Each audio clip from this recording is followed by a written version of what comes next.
सरकार secure 10 million अभाव करते এটা सरकार निश्चय देवे সেইটা আমি সে भी নির্বাচনের প্রতিনিধি দিয়ে আমি এটা কমপ্লেন করি সে আসলে मो ना दोल गोविंद साहू नवनिर्माण कृषक संगठन केन्द्रापड़ा जिला समिति। आज जिलापाल को भेटिकी दाबी पत्र देले कौन दाबी थिला कौन रही अभियोग अभियोगटा या 2011 मसीह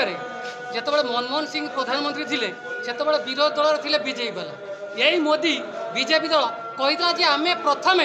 चाषी धानर एमएसपी की आम लिगालाइजेसन करूँ एपर्तंत ये शासन 12-13 वर्ष ये करना। नंबर 1 नंबर 2 विरोधी वाला कहते आम लिगालाइजेसन करूँ किंतु सी जो 10-12टा राज्य शासन अच्छा जो सांगठनिक दल अच्छा सी लिगालाइजेसन करना कि आमर ये अभियोग या जे प्रधानमंत्री की देलु जिलापाल माध्यम जे या तुरंत लिगालाइजेसन करूँ आ विरोधी की देलु तुम्हें जो राज्य शासन में अच्छ सीटी लिगालाइजेसन कर यहाँ हूँ आम अभियोग।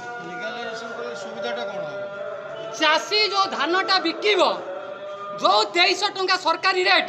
मुह मुहे विसर्जन हाथे हाथे पट्टा कौन सी आईन रे नहीं कौन सी सांविधानिक नियम नहीं 106 थर आईन आमेंडमेंट है कि चाषी आईन आमेंडमेंट हो पारनी जोग कर यहाँ जोग करने प्रधानमंत्री की बाध्य करा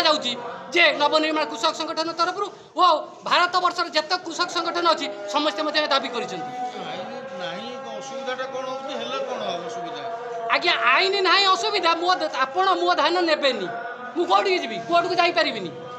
आईन रे थिले मु कोर्ट को जापरि मो धान कहीं नौना कहीपरि यहीटा हूँ आईन सुविधा आईन नथिले असुविधाटा यही जगह।